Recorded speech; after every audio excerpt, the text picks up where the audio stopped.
Good morning. नमस्कार। आदाब। आपके इस प्यार और उत्साह के लिए आपको बधाई जी, धन्यवाद। Thank you, welcome sir.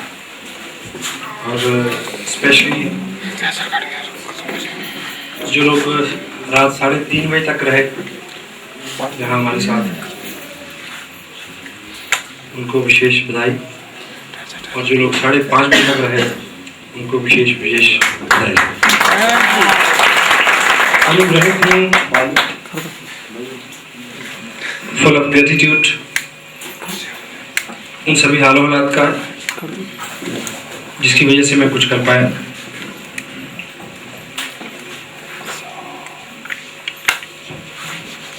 मेरी अपलाइन मिस्टर सुंदर वत्स, मुकेश कोठारी, कैलाश जी, वाकचंद जी शावरा, तिलोक जी, मेरी फैमिली, वाइफ, बच्चे, मेरे पेरेंट्स और वो सब दोस्त जिनके हिस्से का समय मैंने इस बिजनेस को दिया। और ईश्वर ने जितने भी उपकार किए, सबसे बड़ा कि एक किताब है बड़ी सोच का बड़ा जादू। उसमें एक इस बात का उल्लेख है कि जो जीवन जो है वो टेढ़ा मेढ़ा रास्ता है और हम सब लोग जीवन को जी रहे हैं और हमें पता है कि उसमें उतार चढ़ाव आते हैं। और सबसे बड़ी जो चीज हम ईश्वर से मांग सकते हैं, जिसमें मेरा अब तक का विश्वास रहा पिछले 20 साल का, हाँ, ये मैं कुछ देर पहले ही जान पाया कि असल में प्रार्थना कैसे करते हैं। ये किताब ईश्वर का सबसे महान चमत्कार, उसका उल्लेख पहले भी किया था। उससे मैंने सीखा कि असल प्रेयर कैसे होती है, प्रार्थना कैसे की जाए। निष्कर्ष ये है कि वो प्रेयर, वो प्रार्थना कभी भी मंजूर नहीं होती जिसमें आप कुछ मांगते हैं।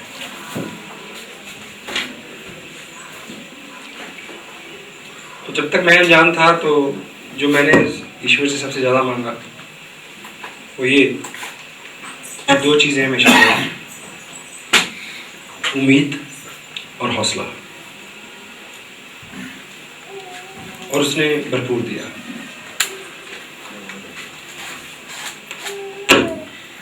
और प्रार्थना के बारे में बात हुई थी परसों शाम कि just deliver your thanks to God, you will get everything.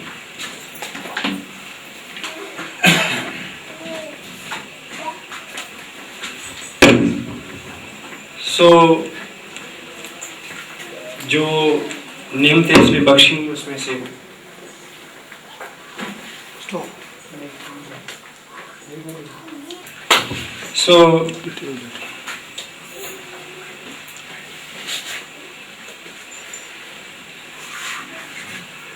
अभी 2 दिन पहले मैं पढ़ रहा था कहीं कि आपको 1 साल के लिए कुछ चाहिए तो आप फूल बोएं, आपको 10 साल के लिए कुछ चाहिए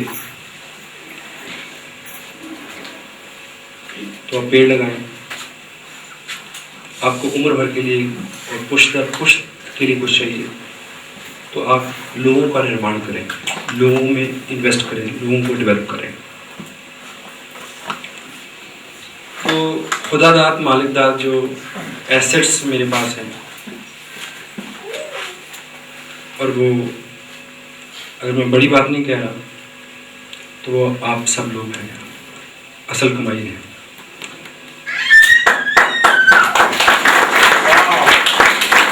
और आपसे भी इम्पोर्टेंट जो है वो है आपका भाव, आपकी फीलिंग्स।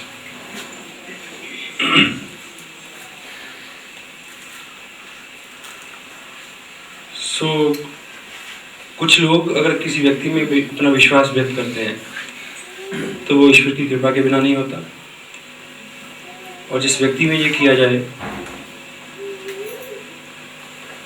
उसको ईश्वर अहंकार से बचाए।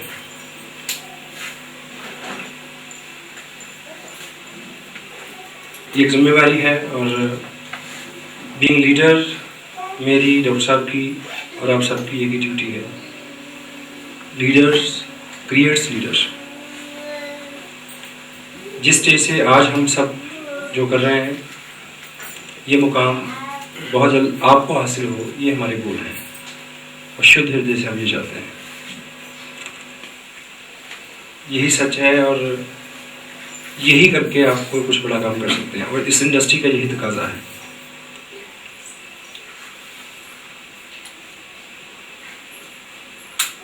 पिछले 2-3 दिन का जो भी समय निकला है,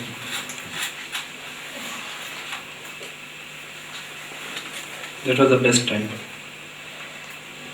This is what I feel. और जिन कंटेंट्स पे हमने इसमें बात की, उसको मैं थोड़ा थोड़ा आपको रिमाइंड करा दूं संक्षेप में, कुछ ही समय में। ये काम साधारण काम नहीं है। ये काम सिर्फ बिजनेस नहीं है। यहाँ लोग हैं, उनकी फीलिंग है, उनके ड्रीम्स हैं, उनकी अपेक्षाएं हैं आपसे। उन्होंने विश्वास व्यक्त किया है, आपको गुरु माना है, आपको लीडर माना है, आपको वालीवास माना है। तो ये ऐसे ही नहीं है कि आपका मानना है तो आपने कर लिया, आपका मानना है तो आपने बोला कि नहीं। अगर आप 2-4 लोगों को स्पॉन्सर कर चुके हैं, तो अब पीछे हटने के सभी पुल जल चुके हैं, ये माने। यदि आपने 2-4 लोगों को स्पॉन्सर कर दिया है, क्योंकि शुरू में जो स्पॉन्सरिंग होती है वो ऐसी होती है मजे मजे में। शुरू में हम एक ख्याल से इस बिजनेस में आ जाते हैं कि आसानी से हो जाएगा। कोई भी काम आसानी से नहीं होता। जो काम होगा, जो असल में रिजल्ट ओरिएंटेशन से जुड़ी हुई चीज़ होगी, उसमें दम लगेगा, आपकी फीलिंग हर्ट होंगी, आपको अपनी आकांक्षाओं और अपेक्षाओं के विपरीत कुछ रिजल्ट मिलेंगे। यहाँ आप आए, आपने शायद कुछ और सोचा हो, आपको कुछ और मिला हो, निराशा हुई हो किन्हीं चीज़ों को लेकर। That was a tough time. उसमें से निकलना, परिवार की तरफ से आप बहुत मेहनत कर रहे हैं, लेकिन पीछे से विरोध हो रहा है। आप उम्मीद कर रहे हैं कि परिवार में आपको एप्रिसिएशन मिलेगी, आप बहुत मेहनत कर रहे हैं, इससे रिवर्स हो सकता है। शुरू में ऐसे लगता है कि बस 2-4 लोग बनाए और पैसे बनने शुरू हो जाएंगे और अमीर हो जाएंगे। असल में ऐसा नहीं होता। तो आपने शुरू में मजे मजे में 2-4 लोगों को स्पॉन्सर कर दिया, थोड़ा सा काम कर लिया। आप जब मुश्किलें आने लगी तो आप पीछे हटने लगे। ये वैसे ही है जैसे आपने शादी की, मजे मजे में 2-4 बच्चे पैदा हुए, अभी बड़े हो रहे हैं, कपड़े फाड़ते हैं, हम पैसे मांगते हैं, तो आप कहते हैं कि छोड़ो, मेरे से नहीं होता। अगर आप इस बिजनेस में ऐसा कर सकते हैं तो आप वहाँ भी ऐसा कर सकते हैं। अगर आपको वहाँ ऐसा नहीं करना फैमिली में, तो आपको यहाँ भी ऐसा नहीं करना। वैसा ही है ये भी, भगौड़ा भगौड़ा ही होता है, वो यहाँ हो या वहाँ हो। Take charge. और यदि ये बड़ा काम है, ये वेंचर है, लाखों लोग आपके साथ जुड़ेंगे, ये एक महान काम है। आम काम होता तो अब से पहले हम आम काम कर रहे हैं, 5 से 10, 20, 50 हज़ार रुपये का जुगाड़। उस काम में आपको कुछ नहीं मिल सकती, उस काम में आप एज इंडिविजुअल ग्रो नहीं करेंगे, उस काम में आपको कीर्ति नहीं मिलेगी, उस काम में लाखों लोग आपके साथ ही जुड़ेंगे, उस काम में आप नेशनल फिगर नहीं बन सकेंगे, क्योंकि वो आम काम है। अगर ये खास काम है तो इसकी कमिटमेंट खास चाहिए। Yes sir, no? तो यदि ये खास काम है तो आपका व्यक्तित्व खास होना चाहिए, खास होने की तरफ आपके कदम बढ़ जाने चाहिए। और जो खास आदमी होता है, जिसको कहीं पहुंचना होता है, वो बीच की उलझुल चीजों में उलझता नहीं है। आपको यहाँ पहुंचना था, आपने गाड़ी बुलाई चंडीगढ़ से, आपको यहाँ आना था। एक बैरियर पे आप रुके तो वहाँ आपसे 100 रुपया मांगा गया, तो आपको पता था कि पिछली बार यहाँ 10 रुपये लिए थे, तो उसकी क्लैरिफिकेशन के लिए आपने 2 घंटे वहाँ बहस नहीं की। यस, क्योंकि आपको पहुँचना था। बीच में जितनी भी मुश्किलें आई, क्योंकि आपको पहुंचना था, गोल था कि वहाँ आपको एक खास जगह पे जाना था, इसलिए आम चीज़ों को आपने दरकिनार कर दिया। तो आपके हाथ में खास मिशन है, खास बनना है, खास तरह का परियोजना और विजन है। तो इसमें जो आम चीज़ें हैं जो आपको रोक सकती हैं, उसमें लोगों के प्रति आपका जो एटीट्यूड है वो क्षमा का होना चाहिए। बेवजह का बोझ आप जो लादे हुए हैं उसके साथ आप बहुत तेज नहीं भाग पाएंगे। It is true.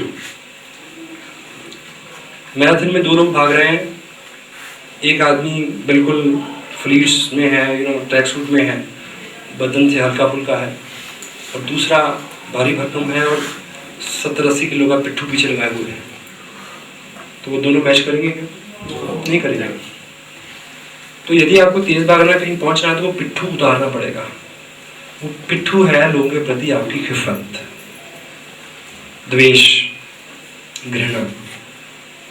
उसने कहा, उसने सुन, बड़े बड़े परिवारों में 30-30, 40-40, 50 साल लोग इन्हीं बातों में काट देते हैं।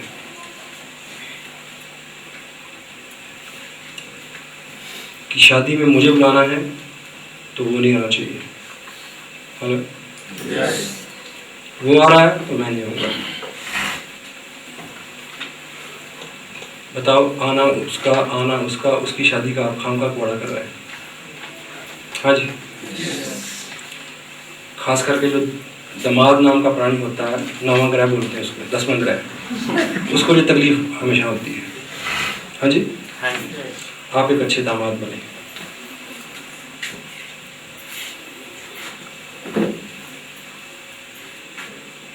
जयराम जी बोलो।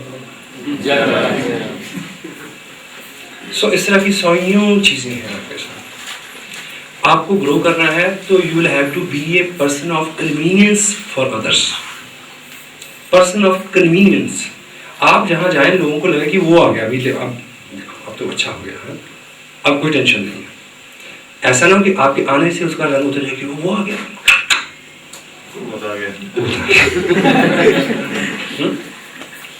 Be a person of convenience, be a person of cooperation. आप जाएं और आपके रखरखाव की, आपके खान पान की, आपके उठने बैठने की, डोंट बी सेंसिटिव। मुझे व्यक्तिगत रूप से उन लोगों के साथ व्यवहार करने में बड़ी दिक्कत आती है जहां मेरे को ये पता हो ऑलरेडी कि मेरी किस बात से इसको पता नहीं क्या महसूस हो जाए। आपके साथ भी ऐसा होता होगा नहीं? मैं फ्रैंक हूँ, मुझे कुछ भी कह ले, कुछ भी कर दे, मेरे को बुरा लगता है तो मैं बाद में सोचता हूँ कि हाँ, उसका ये मतलब नहीं हुआ कहने का। और उम्मन हमारी जो सोच रहती है वो ये रहती है कि उसने सही भी कहा हो, हम सोचते हैं कि जरूर इसका ये मतलब हुआ, उसने वो मेरे जलाने के लिए कहा, मुझे सुनाने के लिए कहा। तो अपने से शुरू करें। आप ऐसे व्यक्ति बने कि आपको किसी से रंज गिरा ना हो, किसने क्या कहा फॉरगेट। क्यों स्वार्थी बने? क्यों आपके हाथ में मिशन है? क्यों आपको कामयाब होना है? क्यों आपको अपने बच्चों के सामने रोल मॉडल बनना है? क्यों आपके ऊपर अपने समाज, अपने परिवार, अपने कुल की जिम्मेवारी है? जिम्मेवारी आपकी है, पहुंचना आपको, उपलब्धियां आपको मिलनी है। आप स्वार्थी हो जाए, इसलिए उस पिट्ठू को उतार दें, उनको माफ कर दें, छोड़ दें उनको अपने हाथ पे, कहें ईश्वर इनको माफ करना, they don't know what they are doing। ईसा ने सूर्य से पहले एक बात कही कि ईश्वर इन्हें माफ करना, ये नहीं जानते ये क्या कर रहे हैं। आप किसी को प्लान दिखाते हैं, आपको बिजनेस के बारे में पता, इतनी नियमित है इस बिजनेस में, आप एक्साइटेड हैं, आप किसी आदमी को प्लान दिखाते हैं, वो आदमी 5,000 की नौकरी में जूझ रहा है, 1,000 प्रॉब्लम है उसके सामने, आपको पता है उसकी लिस्ट बहुत अच्छी है, आपको पता है वो बोलता बहुत अच्छा है, आप उसको प्लान दिखाते हैं, वो कहता है ले जा इसको, क्या ले आया मेरे पास। आप सोचते हैं ये तो गधा है, मूर्ख है। लेकिन उस वक्त आपकी जो फीलिंग होनी चाहिए वो सिर्फ ये, ईश्वर इसको माफ करना, इसको नहीं पता ये क्या कर रहा है।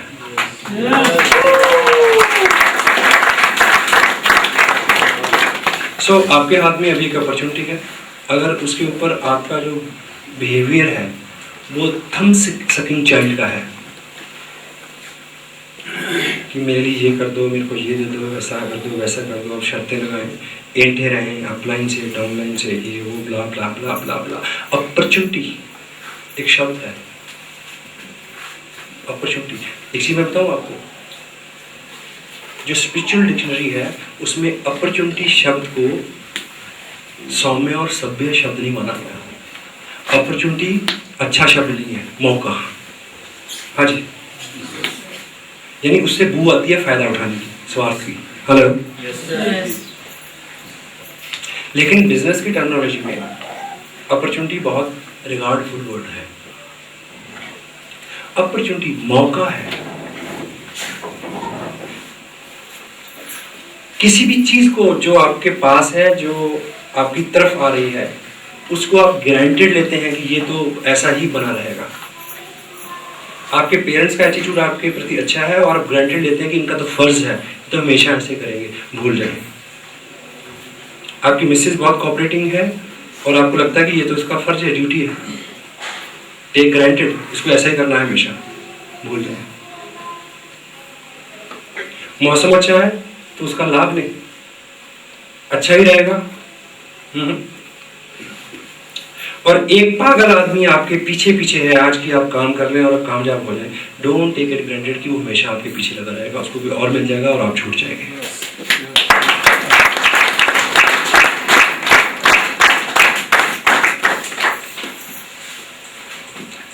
अपॉर्चुनिटी, मौका।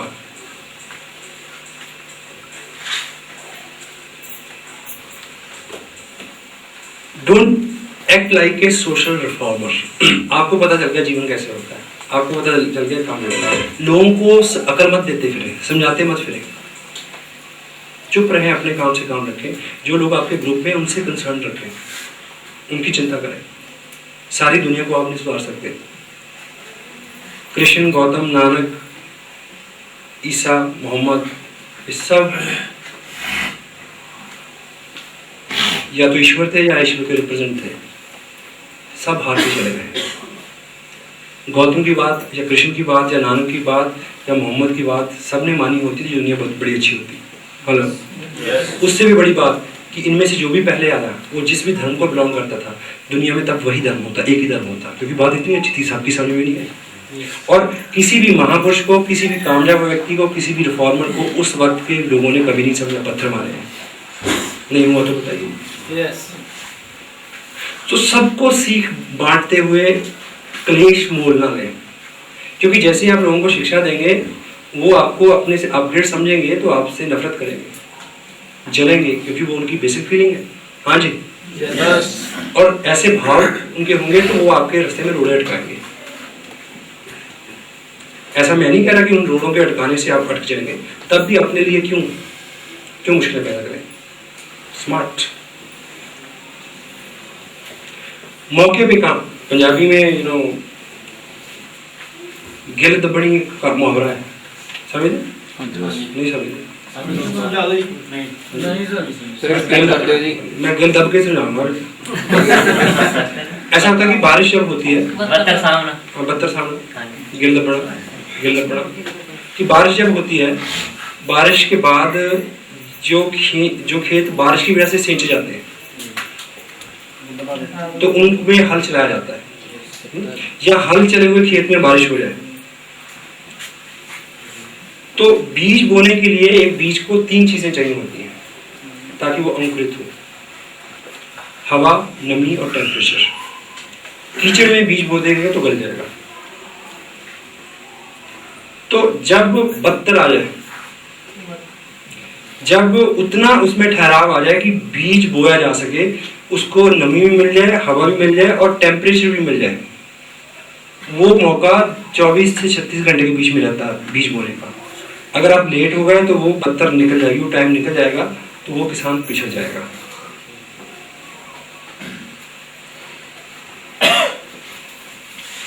तो ये जो जितनी भी नियमतें आपके पास हैं, वो परिवार की तरफ से हैं, वो आपके स्पॉन्सर की तरफ से हैं, वो इस बिजनेस की तरफ से हैं, वो आपकी हेल्थ की तरफ से हैं, वो आपके हालात की तरफ से हैं, आपकी हेल्थ अलाउ कर रही है इस काम को करने के लिए। ये बदतर दबाने कल का पता नहीं।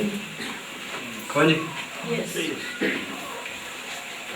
यू डोंट नो कब क्लच प्लेट जले और कब कारपेटर में कचरा उड़ जाए, यू डोंट नो।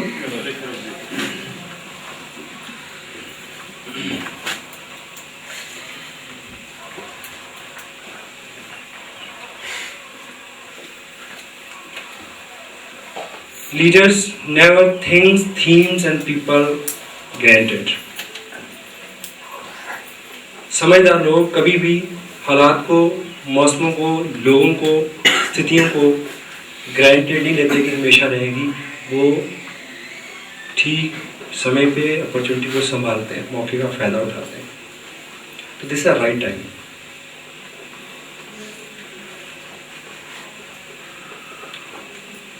मैं कहना नहीं चाहता, आप अदरवाइज ना लें।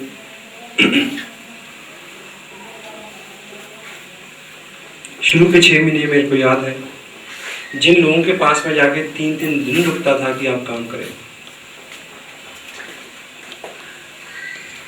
100 फोन करता था मैं, आप काम करें। मेरे रिलेटिव हैं,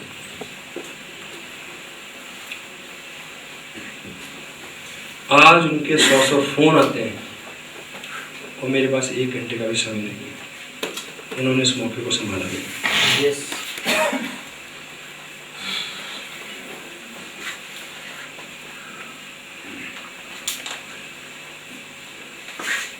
आप में से कुछ लोग रात 10 बजे सोए, कुछ 12 बजे सोए, कुछ 3 बजे सोए, कुछ 5 बजे सोए।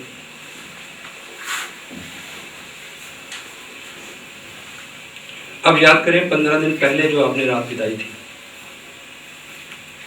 कितना अच्छा बेड था, कितना अच्छा खाना आपने खाया था, कितना अच्छा माहौल था, कितनी सुकून की नींद थी। आज आप उसका कोई लाभ ले सकते हैं? आज 15 दिन पहले जो आपने कष्ट झेला था, उसका भी आज के साथ सरोकार नहीं है। वक्त गुजर रहा है, उसमें आप मैक्सिमम, ईश्वर ने जो अपना ये शरीर और मन है, ये बड़ा विचित्र है, इसकी कैपेसिटी का कोई अंतर था नहीं।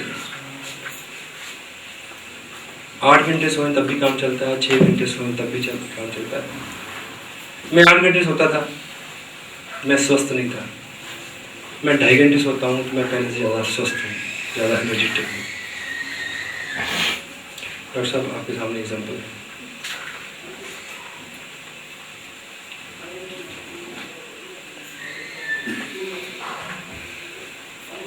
इस विषय पे डिटेल में बात हो चुकी कि this industry resembled with the spiritual industry. ये जो बिजनेस है, जो आत्मीयता का, प्रेम का, शुद्धता का काम है, जो कि धार्मिक और स्पिरिचुअल चीज़ें हैं उसके साथ मैच करता है। आगे बढ़ने के लिए मैं बड़ा हैरान होता हूँ जब अखबार में ये पढ़ना पड़ता है कि 2 अखाड़ों के महंतों में तलवारें खींची, 4 मर गए, 6 घायल। हेलो, कैसे होंगे धार्मिक लोग?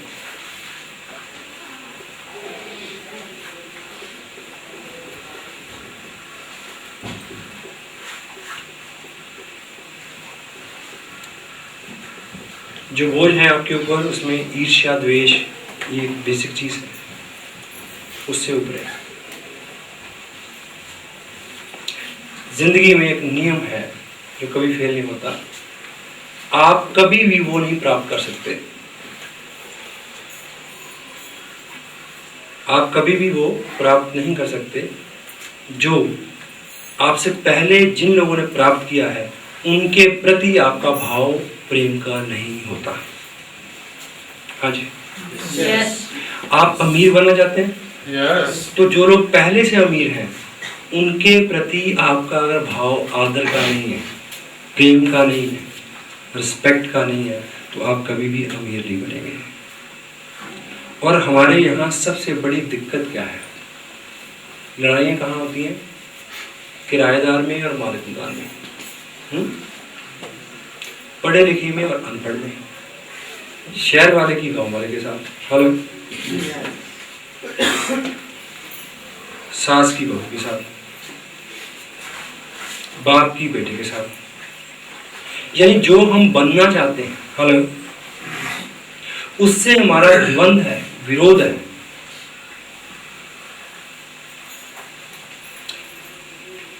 सबसे बड़ा ब्लॉक है।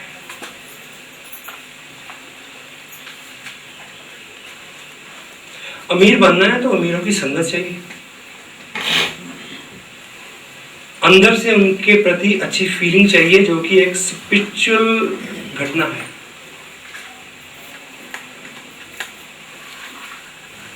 शुद्धिकरण है। कमजोर की ताकतवर के साथ घृणा है, द्वेष है, और वो ताकतवर बनना चाहता है। अगर ताकतवर बनना है तो जो पहले से ताकतवर है उनके प्रति आपकी फीलिंग अच्छी होनी चाहिए। केवल फीलिंग अच्छी करने से आप ताकतवर कब होंगे बात की बात है, उनकी आधी ताकत आपके साथ आ जाएगी, आपका अगर भाव उनके प्रति मैत्री का है। ट्राई टू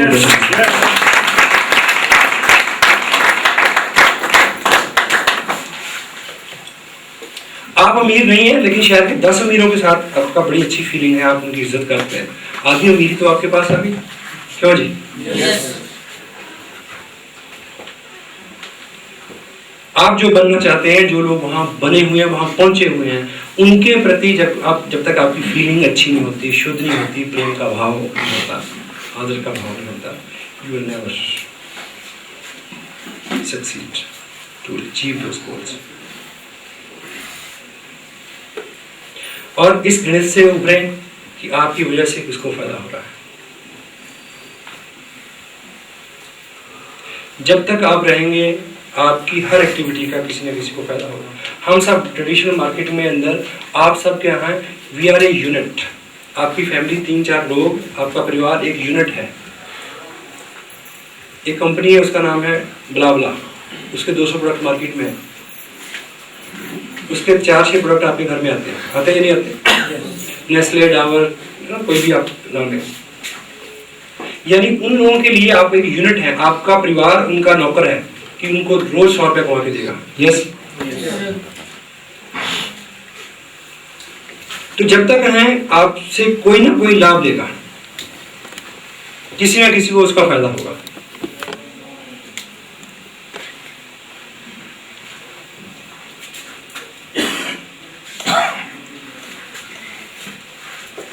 बड़ा अजीब लगता है।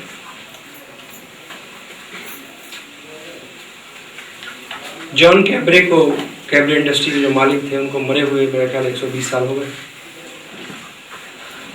उनकी 5वीं पीढ़ी के लिए आप 200 रुपए रोज जनरेट करें तो आपको कोई तकलीफ नहीं है। आप एक भाई आपके पास एक बिजनेस लेके आया है, उसको कुछ फायदा ना हो जाए, इस बात की तकलीफ है। वाह।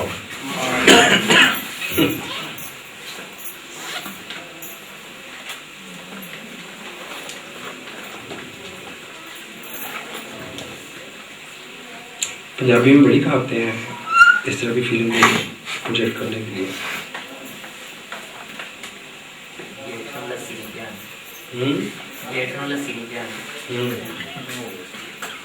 बहुत कुछ है, संसदीय असंसदीय।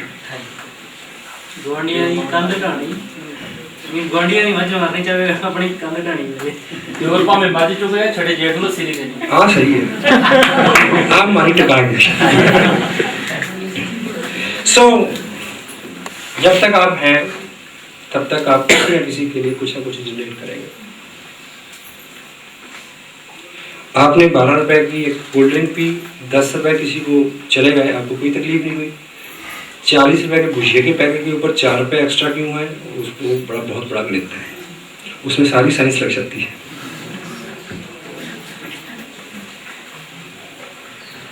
डॉक्टर साहब ने मेरे को बताया कि किसी व्यक्ति ने शिकायत की कि ये भुजिया तो बेसन का है ही नहीं, आलू का भुजिया, हाँ सॉरी आलू का भुजिया नहीं है, ये बेसन का भुजिया दे रही थी कंपनी, आलू का होना चाहिए।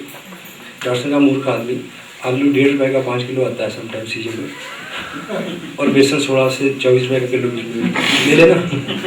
बाद में तो अकल आएगी भी ऐसा ही है।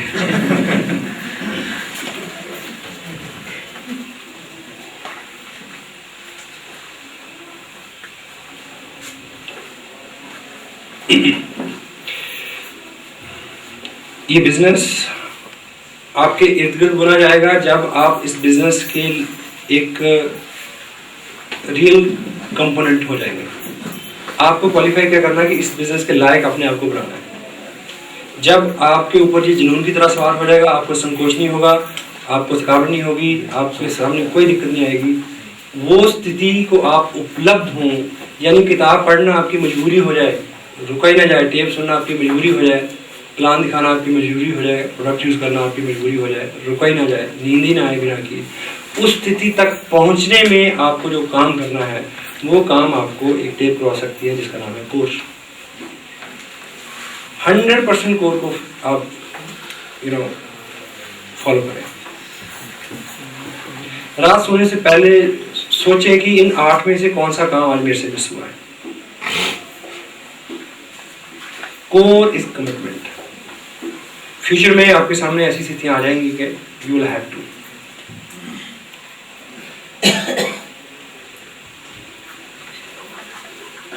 Take charge of your business. आप हैं और सिस्टम है, और किसी ने आपको ज्वाइन करा दिया, प्लान दिखा दिया, ये समझा दिया कि प्लान कैसे दिखाना है, टेप सुनने का क्या फायदा होता है, किताब क्यों पढ़नी है, फंक्शन में क्यों जाना है। ये 2-4 एक्टिविटीज किसी ने आपके साथ एक हफ्ते में कर दी, उसके बाद उस व्यक्ति की कोई ड्यूटी नहीं है। अगर वो करे तो उसका फर्ज है और उसका अच्छा ही है, आपका राइट नहीं है। राइट फिर सिस्टम का बनता है। सिस्टम तक आपको पहुंचना है, सिस्टम में आपको प्लग इन होना है।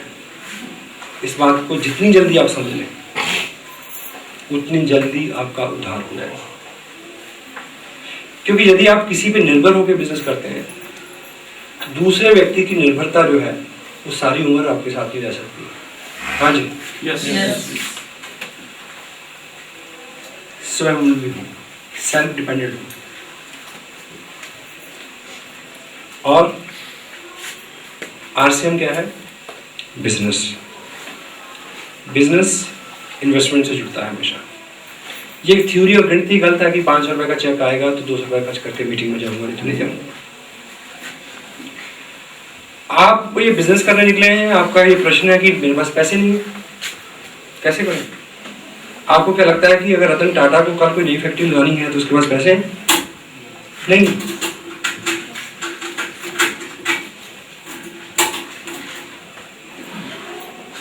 अगर आपने एक दुकान खोलनी होती जिसमें 2 लाख की इन्वेस्टमेंट होती और आपके पास सिर्फ 40,000 रुपया होता तो 1,60,000 रुपये लाने के लिए आप किसके पास जाते?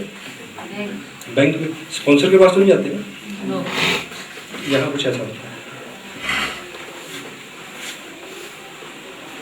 फाइनेंशियल रिस्पॉन्सिबिलिटी और रिस्क। रिस्क है तो लिए बिना कोई चारा नहीं। आप और आपके नीचे जो भी चीजें हैं, जो भी एक्टिविटीज हैं, उसकी जिम्मेवारी आपकी है। फाइनेंशियली रिस्पॉन्सिबल हो, charge, take charge. Think, feel and act. Thinking, feeling, action. ये एक लाइन में जब आ जाएंगे तो आप कामयाब हो जाएंगे। इन तीनों को एक लाइन में लाने के लिए ही टेप्स बुक्स फंक्शन का कंसेप्ट है। उसके माध्यम से ये अचीव करना है, तो अचीव होने से सारे गोल अचीव हो जाएंगे। This is a shortcut.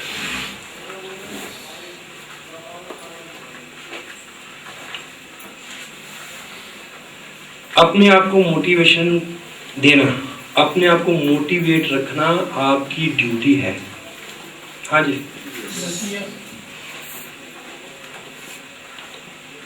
इस बिजनेस से पहले का जो शेड्यूल था, मैं अगर घर पे था तो घर के लोगों को 100 तरह की चिंता होती है कि आपने खाना समय पे खा लिया, आपने मेडिसिन ले ली टाइम पे, आपने ये परहेज किया, ऐसा किया, ऐसा किया।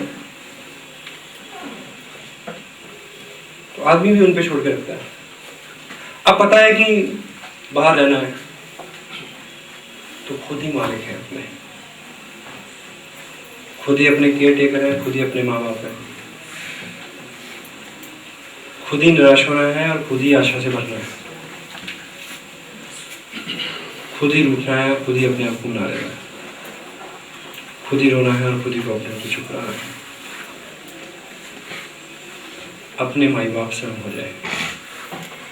आपको पता है कि क्या करने से आप नीचे आते हैं, डिमोटिवेट होते हैं, डिस्करेज होते हैं, और क्या करने से आप मोटिवेट होते हैं, ये भी आपको पता है। तो जब डिमोटिवेट हो तो अपने आप को वहां ले जाएं जहां से आप मोटिवेट हो सकें। मोटिवेशन जो है हर उस व्यक्ति को चाहिए जिसको फ्यूचर में कुछ करना है। 3 स्थितियां होती हैं, पॉजिटिव, नेगेटिव और रियलिस्टिक। बहुत सारे भक्त ऐसे मिलते हैं, वो कहते हैं कि हम तो रियलिस्टिक हैं, यानी यथार्थवादी हैं, वस्तु स्थितिवादी की जो अभी प्रेजेंट में है उसमें जीते हैं।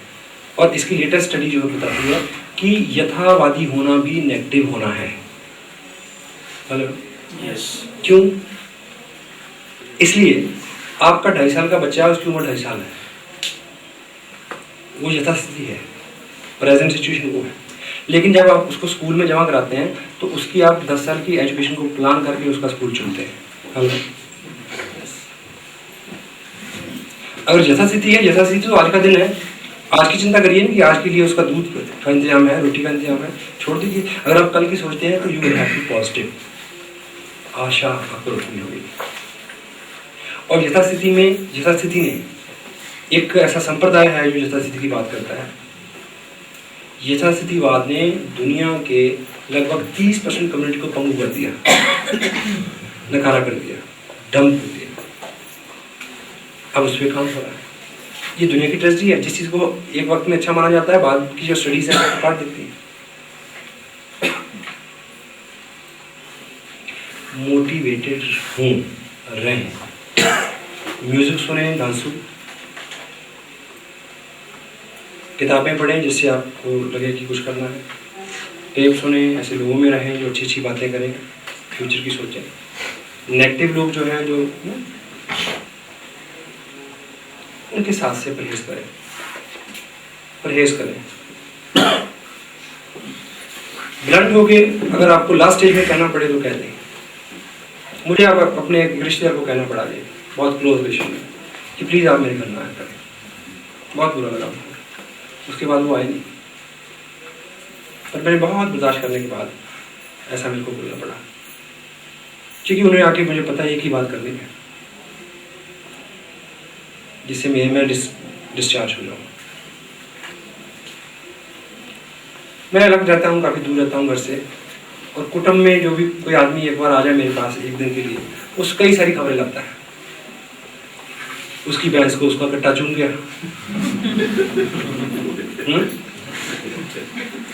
ऐसा कर दिया, वैसा हो गया। वो आया दो साल बाद, पैर ही नहीं पाया साढ़े। हाँ जी, उसके बच्चों के लिए 500 का गिफ्ट लेके आया। मेरे हाथ में 500 रुपये तुम्हारा था, मेरे को 500 रुपये की जरूरत था, मैंने फिटे मुंह तेरे मुंह से मारते। ये बात। और जब वो आ जाता है, मैं घड़ी का टाइम देखता हूँ, इसमें 2 घंटे बैठना है, तो मैं ईश्वर को याद करता हूँ ये 2 घंटे फटाफट पास हो जाए। क्योंकि मुझे अगर कुछ करना है तो मैं इस कचरे को साथ में बांध के कुछ नहीं कर पाऊंगा, ये मुझे पता है। मेरे एक्शन उनकी सोच को नहीं बदल सकते कि उन्होंने किसको 500 देना, किसी को 5000 का गिफ्ट देना, बदल सकते हैं। और मेरी फैमिली, मेरा फिनांस, मेरा बिजनेस कतई तौर पे उनकी सोच बदलने वाला नहीं है। ये मोटिवेट करने और होने के लिए अच्छा है कि हम कुछ ऐसा करें, दुनिया को बन के दिखाएं, करके दिखाएं। लेकिन ये भी बहुत बड़ी फीलिंग नहीं है। Let them do, this is their job. ईश्वर ने उनको अलग से जान दे दी है, क्योंकि ईश्वर ने उनसे अलग से अनुमति ली थी दुनिया में आने की। बीच में बाई चांस हम क्रॉस हो गए, इत्तेफाक हुए कि वो जीजा है, मैं साला हूँ, वो भाई है, मैं छोटा हूँ। चलो, ये तो इत्तेफाक है। वहाँ सबका हिसाब इंडिविजुअल होगा। जब आपका हिसाब होगा तो जेठ को नहीं बुलाया जाएगा, आपका इंडिविजुअल होगा। उसने क्या किया ये नहीं पूछा जाएगा, आपने क्या किया सब ये पूछा जाएगा। बारी भरकम होने का कोई ऐसा प्रिविलेज नहीं मिलेगा। God bless all of you, you live long life, but याद रखने की हिसाब दे के छूटना है। समटाइम मेरे साथ कोई टफ सिचुएशन है, फिनांस से है, इधर से है, हेल्थ से है, इमोशनल कुछ चैलेंज है, फैमिली को लेके, पेरेंट्स को लेके, तो जो लोग प्लीज तो जानते हो कि वो बड़े महान हो, तुम इतने सारे चैलेंज में काम कर रहे हो। मैं यार ये तो खुशी की बात है, जल्दी जल्दी हिसाब निपटा रहा हूँ, क्योंकि जो चैलेंज जो कष्ट लिखे हुए हैं उसको निपटा के तो छूटना है। जितनी जल्दी हिसाब हो जाए शुक्र है मालिक, लेट इट गो। आप नहीं बदल सकते, इस कचरे से आपको बाहर आना है। लोगों को शिक्षा देना, लोगों को समझाना, ये वो ब्ला ब्ला ब्ला, डोंट, एक मल्टी लेवल मार्केटिंग की सबसे हायर एजुकेशन की सबसे गंभीर कोटेशन है, don't try to be a counsellor और financial adviser, social worker and social reformer. ये गलतफहमी मत होने दें अपने आप को। बेवजह की दी हुई सीख, अभी मैं बात कर रहा था मौके को संभालने की, और एक बात है कि बेवजह दी हुई सीख, एक छोटा सा दृष्टांत है जिसमें दोनों का बड़ा अच्छा उल्लेख है। आजकल बारिश हो रही है, आपको पता जितने भी जीव जंगल में रहते हैं सभी अपने अपने रहने का इंतजाम करते हैं, हेलो, सिवाय बंदर के। जब चिड़िया घोंसला बनाने में और खरगोश बिल खोदने में और सभी लोग अपने अपने मौके पे बारिश से पहले अपने अपने इंतजाम में लगे होते हैं, तो बंदर फुदकता फिरता है इस पेड़ से उस पेड़ पे, उस पेड़ पे उस पेड़ पे, उस पे पत्थर मार, उस पे कंकर, फिर ऐसे ही वो हरकतें करता है। जब बारिश होती है तो सभी जीव अपने अपने घोंसलों में बड़े आराम से होते हैं, वो भीगता फिरता कभी इस पेड़ के नीचे कभी इस पेड़ के नीचे, ऐसे देवता ऊपर तो बारिश का फटेगी नहीं हटती, क्योंकि मौका चुका। तो इस कहानी का जो अगला हिस्सा है, बंदर बारिश में भीगता कूदता फिर रहा था, ऊपर चिड़िया बिल्कुल अपने बच्चों के साथ मस्त थी, बारिश का मजा ले रही थी, बंदर नीचे था, बुरा हाल भीग रहा। वो तो ऊपर से बोलती है, सोशल रिफॉर्मर बनती है वो, बिना मांगी दी हुई सीख, कहते भैया अगर तुम भी मौके आने पे अपना घर बनाओ, जिम्मेवार हो जाओ, सियाने हो जाओ, इतनी उम्र हो गई, दाढ़ी भी सफेद आ गई, तो तुम भी ऐसे मौसम में आराम से रहो। उसके ऊपर देखा उसको बड़ा गुस्सा आया, वो ऊपर चढ़ा, उसने सब घोंसला घोंसला उड़ा के देख दिया।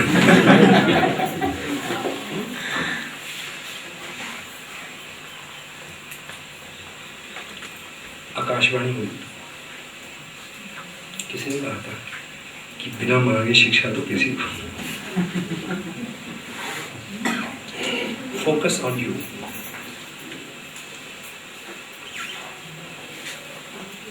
आपको ये सर्कल है पॉजिटिविटी का, नेगेटिविटी का। अब पॉजिटिव है, घूम पे नेगेटिविटी आएगी, लेकिन उसका दायरा अभी 30% पॉजिटिव है और 70% नेगेटिव है, तो ये कम होता जाएगा, रहेगा।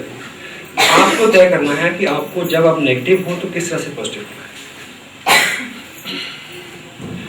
मुझे शुरू के दिनों में मुझे याद है कि सिस्टम में एक ब्रेकडाउन हो गया, कुछ बहुत बुरी खबर मैंने सुनी, उसके तुरंत बाद मुझे बस पकड़ ली, इतने बुरे बुरे ख्याल मन में आ रहे थे। एक्चुअली क्या है कि जब बुरे ख्याल आते हैं तो हमें बहुत रिझाते हैं, हमें बड़ा आनंद आता है, मतलब अब मुझे उस लय को तोड़ना था, तो मेरी जिम्मेवारी थी कि वो लय टूटे।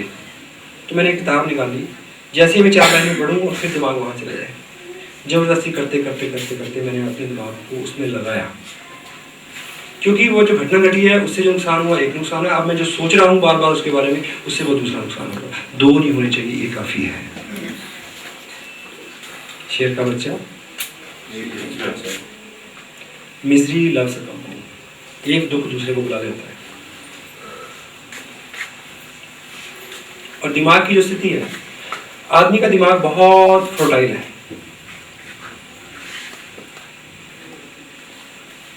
यदि हम इसमें अच्छे बीज नहीं बोएंगे तो कुछ ना कुछ तो उगेगा ही।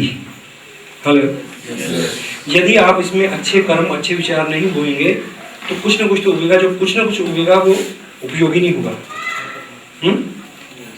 वो उसकी फर्टाइल लिमिट को भी कम करेगा और नुकसान भी देगा। पता आपको इस बात का? अगर आप अच्छी बातें नहीं सुनोगे, अच्छी काम नहीं करोगे, अच्छे विचार नहीं करोगे, अच्छी किताबें नहीं पढ़ोगे, अच्छी जगह पे अच्छी संगत में नहीं बैठोगे, तो अच्छे बीज नहीं बोओगे, तो तब भी दिमाग में कुछ ना कुछ तो उगता ही रहेगा जंगल। एक बात। दूसरी बात, जब भी आप कोई अच्छा बीज बोएंगे, प्रकृति का नियम है, जो आप बोते हैं उसके उगने से पहले वो उगता है जिसको आपने नहीं बोया होता। हेलो, खेत में आप गेहूं बोते हैं तो गेहूं उगने से पहले क्या होता है जो आपने बोया नहीं होता। तो आपने उत्साह का, पॉजिटिविटी का, स्पिरिचुअलिटी का, फ्यूचर का अच्छा बीज बोया अपने दिमाग में, उसके उगने से पहले कुआड़ उगेगा, नेगेटिव चीजें उगेगी। ये नियम है, नहीं बच सकते। लेकिन असली बीज को कौन उसका फल लेगा? जो उस कुआर को निकाल देगा किताबों के माध्यम से। हेलो, क्यों यहाँ पे इतने एक्साइटेड लोग हैं कि कूदें तो छत फाड़ के आगे चले जाए, है ना? Yes yes yes yes yes yes. लेकिन ये एक्साइटमेंट है कि अच्छे बीज बोए गए, भगवान ना करे, लेकिन ऐसा होगा कि अगले हफ्ते कुछ लोग इसमें से गुम हो जाएंगे, वीर गति को प्राप्त हो जाएंगे, दोबारा कभी नजर नहीं आएंगे। अगले पैकेज की टिकट लेके भी जाएंगे तब भी नहीं आएंगे। क्यों? क्योंकि जो बीज उन्होंने बोए वो तो बोए, लेकिन नियम और प्रकृति के नियम के मुताबिक जो खरपतवार उगा, कबाड़ उगा, उसको उन्होंने नहीं संभाला, इसलिए बीज अंकुरित होने से पहले ही मर गया। साथ में मर गया करोड़पति होने का प्लान। सो बीज बोना, गुठली तो अंधा भी बो देता है, काम है उसकी संभाल, पेशेंस, और रूटीन में किया गया उसके ऊपर काम।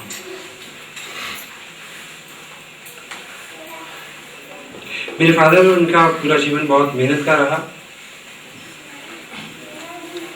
एग्रीकल्चर लैंड जो हमारे पास है, उसमें एरिया में जो भी फसल होती थी उससे 15-20% फसल हमेशा ज़्यादा होती रही, उन्हीं बीजों के साथ और उन्हीं खाद के साथ और उन्हीं उसी पानी के साथ जो लोग देते हैं। सिर्फ उसमें जो उसकी केयर टेक है, उसमें खरपतवार निकालना, समय पे उसको इनकी चीजें फीड करना। जिन बच्चों की हेल्थ अच्छी है, इट डजंट मैटर कि उनको बहुत अच्छी डाइट मिल रही है। एक कविता मैंने लिखी, उसमें मैंने 2 लाइनें लिखी थी। दूध की नदियां घी के धारे शर्मिंदा तो होते होंगे, दूध की नदियां घी के धारे शर्मिंदा तो होते होंगे, जब कोई बच्चा फुटपाथों पे पानी से पल जाता है।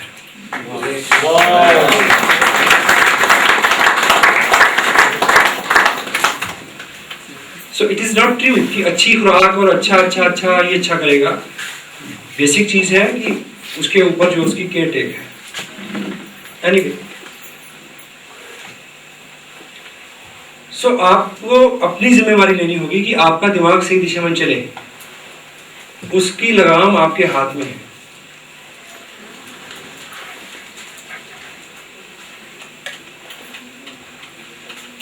एक प्रैक्टिस मैंने आपको बताई कि आप 100 चीजें लिखें, छोटी छोटी 100 जरूरतें अपनी लिखें जाके, कि आपके कमरे में बल्ब है, ट्यूबलाइट होनी चाहिए। 5 साल से आप सोच रहे हैं नहीं लगी, इसका अगर लगनी होती तो लग चुकी होती ना। अब तक नहीं लगी तो मीन की कोई दिक्कत है। आपके पास एक ट्विन वन है, आप चाहते हैं कि बड़ा सोने का सिस्टम हो 5 साल का।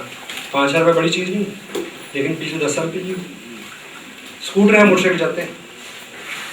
हाँ जी, छोटी छोटी चीज़ें।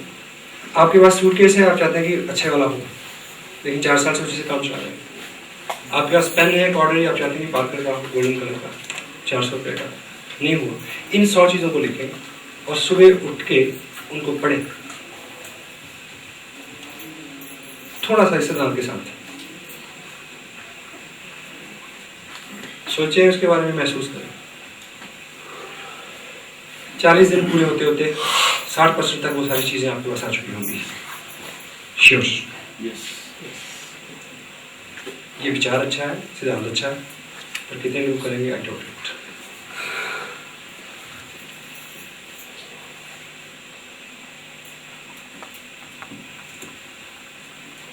एक शब्द आता है रिप्ले, सबने सुना? कैसेट को क्या कहते हैं? रिप्ले। मैच देखते हैं तो उसमें क्या आता है? रिप्ले। बहुत खतरनाक है इसका। इसके दोनों यूज है। इसका जो अच्छे वाला यूज है उसको हम कम करते हैं, यानी जो हमारे विगत जीवन में अच्छी घटनाएं घटी हैं उसका हम रिप्ले नहीं चलाते। हेलो, बहुत कम चलाते हैं। जो बुरी हुई है उसका रिप्ले हम अपनी आंखों के आगे बार बार चलाते रहते हैं। हम उन घटनाओं को बार बार घटित होते देखते हैं अपनी आंखों में। हेलो, फिल्म चलाते हैं बार बार, और वो जितनी ज़्यादा बार चलती है उतनी ज़्यादा बार फ्यूचर में बुरी घटनाएं होने की संभावना बढ़ जाती है। ये साइंस बोलती है ऐसा।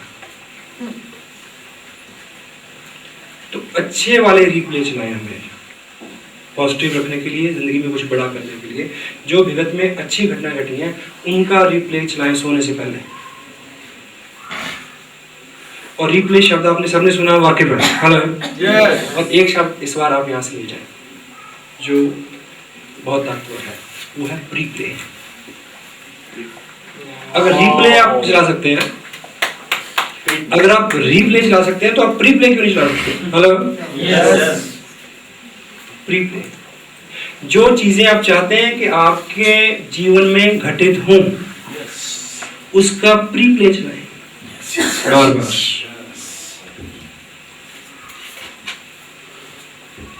नॉर्मल फील, ये कुछ स्पिरिचुअल लीडर्स हैं, उनकी 40-45 साल की स्टडी है। लोगों ने बड़े बड़े काम कर दिए प्री प्ले की ताकत से। आपको रॉयल्टी चाहिए, प्री प्ले चलाएं उसका बार बार देखें कि आप ले रहे हैं। हेलो, बार बार देखें कि आपके टाउन में सबसे बड़ा जो हॉल है वो खचाखच भरा हुआ है, बैठने की जगह नहीं है, और आपकी फैमिली, आपके बच्चे पहली सीटों में बैठे हुए हैं, और आपके अपलाइन में सबसे जो प्रिय लीडर है उसके हाथ में माइक है, और कुछ लोगों की रिकग्निशन हो चुकी है, कुछ की होनी है, और आपका नंबर कभी पड़ता है, और लोग अभी आपका नंबर आ गया, माइक से अनाउंसमेंट होती है। Ladies and gentleman, we are here to celebrate the success of a very dynamic leader or couple. He did lot many marvelous things through this business. He faced lot many odds. He did very hard, but now he has succeeded. So, ladies and gentlemen, please rise upon your places. Rise upon your places. I give him very warm, thundering, loudly, cheerful welcome. None other than Mr. You. Every each individual of you can come. This only people can change your life. But this people can change your life in business, in the other achievements in your life. Have it. Main message. Pre-play your success. Pre-play your pre-play the things which you need you can work in your future. Make it. Do it.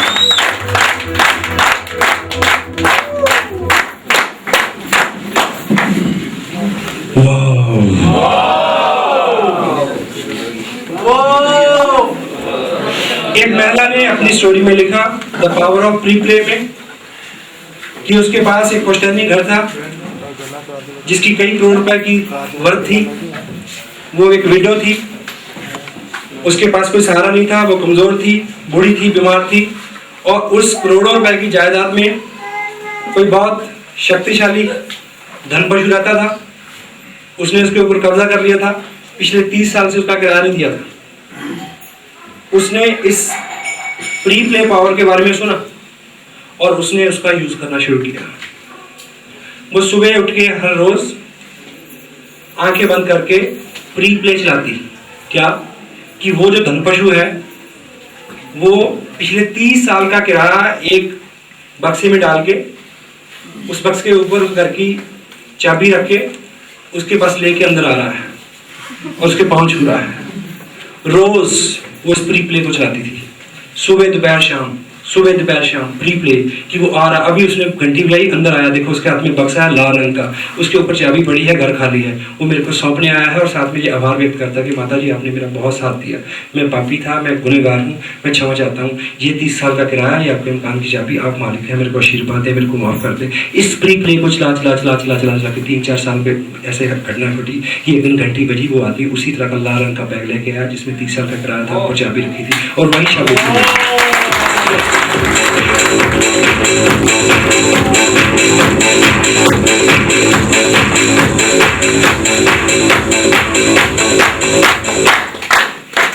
किसी के पास बच्चा नहीं था तो उसने उस बच्चे को खेलते हुए देखा हर वक्त अपनी गोद में। प्री प्ले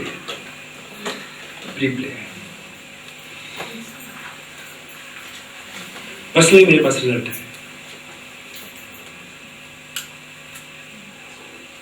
हाँ, थोड़ा सा मैं माफ़ी ये चाहता हूँ कि जितनी बातें मैं यहाँ से करता हूँ आप मेरे को इतना अच्छा कभी ना समझे प्लीज़। थोड़ा सा ज़्यादा समझ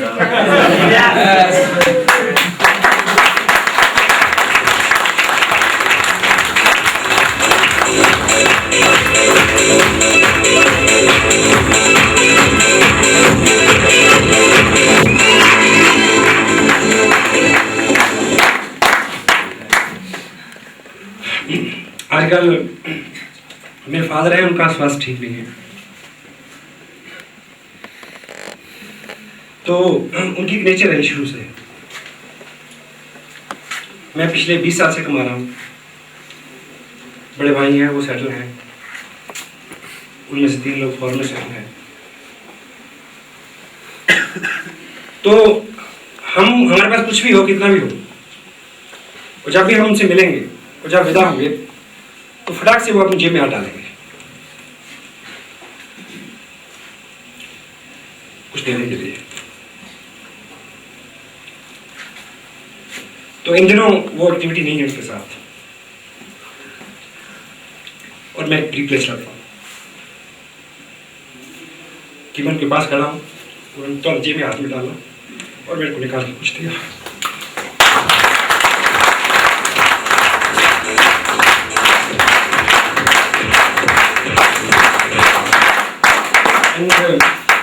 डॉक्टर्स का कुछ और मानना है, घर के जो इधर के लोग हैं वो कुछ और कहते हैं, मैं कुछ और सोचता हूँ। और मेरा विश्वास है कि मैं जीतूँगा, और मेरा विश्वास है कि मैं जीतूँगा।